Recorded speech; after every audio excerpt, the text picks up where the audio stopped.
Okay, Where the Red Fern Grows by Wilson Rawls, Chapter 8, Part 1. The day hunting season opened, I was as nervous as Sammy, our house cat. Part of that seemingly endless day was spent getting things ready for the coming night. I cleaned my lantern, filled it full of oil. With hog lard, I greased my boots until they were as soft as a hummingbird's nest. I was grinding my axe when Papa came around. He smiled as he said, "This is the big night, isn't it?" "It sure is, Papa," I said, "and I've waited a long time for it." "Yes, I know," he said. "I've been thinking. There's not too much to do around here during the hunting season. I'm pretty sure I can take care of things, so you just go ahead and hunt all you want to." "Thanks, Papa," I said. "I guess I'll be out pretty late at night, and I'll probably have to do a lot of sleeping in the daytime." Papa started frowning. "You know," he said, "your mother doesn't like this hunting of yours very much. She's worried about you being out all by yourself." "I can't see why Mama has to worry," I said. "Haven't I been roaming the woods ever since I was big enough to walk? And I'm almost 14 now." "I know," said Papa. "It's all right with me. But women are a little different than men. They worry more. Now, just to be on the safe side, I think it would be a good idea for you to tell us where you'll be hunting. Then, if anything happens, we'll know where to look." I told him I would, but I didn't think anything was going to happen. After Papa had left, I started thinking. He doesn't even talk to me like I was a boy anymore. He talks to me like I was a man. These wonderful thoughts made me feel just about as big as our old red mule. I had a good talk with my dogs. "I've waited almost 3 years for this night," I said, "and it hasn't been easy. I've taught you everything I know, and I want you to do your best." Little Ann acted like she understood. She whined and saved me a wash job on my face. Old Dan may have, but he didn't act like it. He just lay there in the sunshine, all stretched out and limber as a rag. During supper, Mama asked me where I was going to hunt. "I'm not going far," I said, "just down on the river." I could tell Mama was worried, and it didn't make me feel so good. "Billy," she said, "I don't approve of this hunting, but it looks like I can't say no. Not after all you've been through, getting your dogs and all that training." "Ah, he'll be all right," Papa said. "Besides, he's getting to be a good-sized man now." "Man!" Mama exclaimed. "Why, he's still just a little boy." "You can't keep him a little boy always," Papa said. "He's got to grow up some day." "I know," Mama said, "but I don't like it. Not at all, and I can't help worrying." "Mama, please don't worry about me," I said. "It'll be all right. Why, I've been all over these hills. You know that." "I know," she said, "but that was in the daytime. I never worried too much when it was daylight, but at night, that's different. It'll be dark and anything could happen." "There won't be anything happen," I said. "I promise I'll be careful." Mama got up from the table, saying, "Well, it's like I said. I can't say no and I can't help worrying. I'll pray every night you're out." The way Mama had me feeling, I didn't know whether to go hunting or not. Papa must have sensed how I felt. "It's dark now," he said, "and I understand those coons start stirring pretty early. You better be going, hadn't you?" While Mama was bundling me up, Papa lit my lantern. He handed it to me, saying, "I'd like to see a big coonskin on the smokehouse wall in the morning." The whole family followed me out on the porch. There we all got a surprise. My dogs were sitting on the steps waiting for me. I heard Papa laugh. "Why, they know you're going hunting," he said. "Know it was as well as anything." "Well, I never," said Mama. "Do you really think they do?" "It does look like they do. Why, just look at them." Little Ann started wiggling and twisting. Old Dan trotted out to the gate, stopped, turned around, and looked at me. "Surely they know Billy's going hunting," piped the little one, "and I know why." "How much? How do you know so much, silly?" asked the oldest one. "Because I told little Ann, that's why," she said. And she told old Dan. That's how they know. We all had to laugh at her.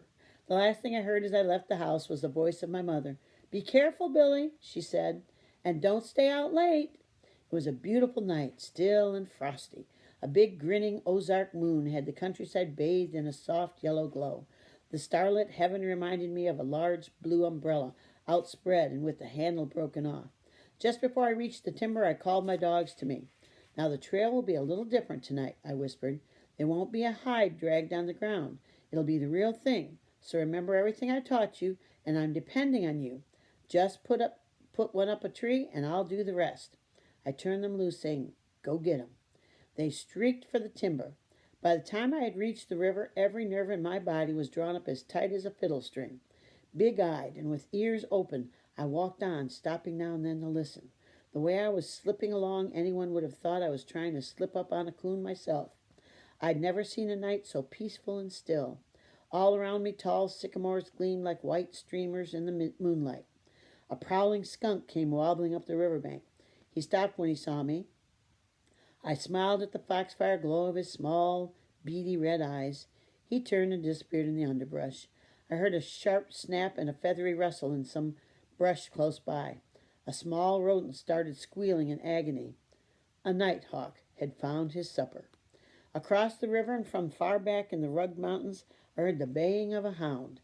I wondered if it was the same one I had heard from my window on those nights so long ago. Although my eyes were seeing the wonders of the night, my ears were ever alert, listening for the sound of my hounds telling me they had found a trail. I was expecting one of them to bawl, but when it came, it startled me. The deep tones of old Dan's voice jarred the silence around me. I dropped my axe and almost dropped my lantern. A strange feeling came over me. I took a deep breath and threw back my head to give the call of the hunter. But something went wrong. My throat felt like it had been tied in a knot. I swallowed a couple of times and the knot disappeared. As loud as I could, I whooped, "Woo-wee! Get him, Dan! Get him!" Little Ann came in. The bell-like tones of her voice made shivers run up and down my spine. I whooped to her, "Woo-wee! Tell it to him, little girl. Tell it to him." This was what I had prayed for, worked and sweated for. My own little hounds bawling on the trail of a river coon. I don't know why I cried, but I did. While the tears rolled, I whooped again and again.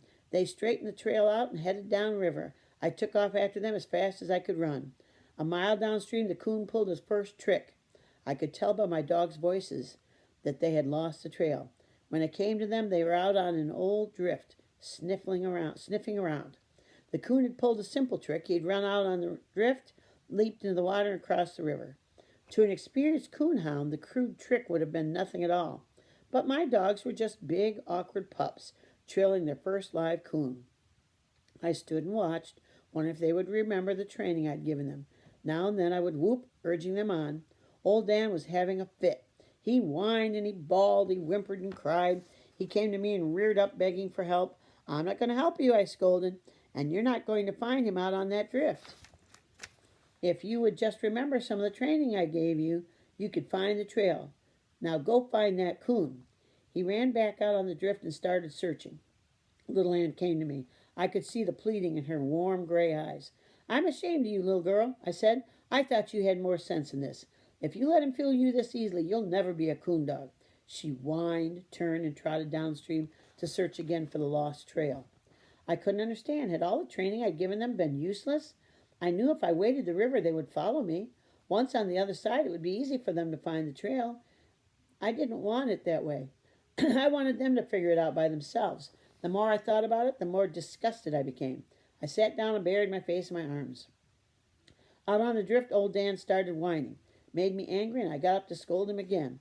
I couldn't understand his actions. He was running along the edge of the drift, whimpering and staring downriver. I looked that way. I could see something swimming for the opposite shore. At first, I thought it was a muskrat. In the middle of the stream where the moonlight was brightest, I got a good look. It was little Ann. With a loud whoop, I told her how proud I was. My little girl had remembered her training. She came out on a gravel bar, shook the water from her body, and disappeared in the thick timber. Minutes later, she let me know she'd found the trail. Before the tones of her voice had died away, old Dan plowed into the water. He was so eager to join her, I could hear him whining as he swam. Soon as his feet touched bottom in the shallows, he started bawling and lunging. White sheets of water, knocked high in the moonlight by his churning feet, gleamed like thousands of tiny white stars. He came out of the river onto a sandbar. In his eagerness, his feet slipped in the loose sand, and down he went. He came out of his roll running and bawling. Ahead of him was a log jam. He sailed over it and disappeared down the riverbank. Seconds later, I heard his deep voice blend with the sharp cries of little Ann. At that moment, no boy in the world could have been more proud of his dogs than I was. Never again would I doubt them. I was hurrying along, looking for a shallow riffle so I could wade across, when the voices of my dogs stopped. I waited and listened. They opened again on my side of the stream. The coon had crossed back over. I couldn't help smiling. I knew that never again would a ringtail fool them by swimming the river. The next trick the old fellow pulled was dandy. He climbed a large water oak standing about 10 feet from the river and simply disappeared. I got there in time to see my dogs swimming for the opposite shore. For half an hour they worked that bank, not finding the trail. They swam back. I stood and watched them. They practically tore the riverbank to pieces looking for the trail. Old Dan knew the coon had climbed the water oak. He went back, reared up on it, and bawled a few times. "There's no use in doing that, boy," I said. "I know he climbed it, but he's not there now. Maybe it's like Grandpa said, he just climbed right on out through the top and disappeared in the stars." My dogs didn't know it, but I was pretty well convinced that that was what the coon had done. They wouldn't give up. Once again they crossed over to the other shore.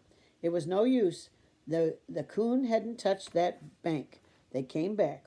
Old Dan went up the river, and Little Ann worked downstream. And that's the end of the first half.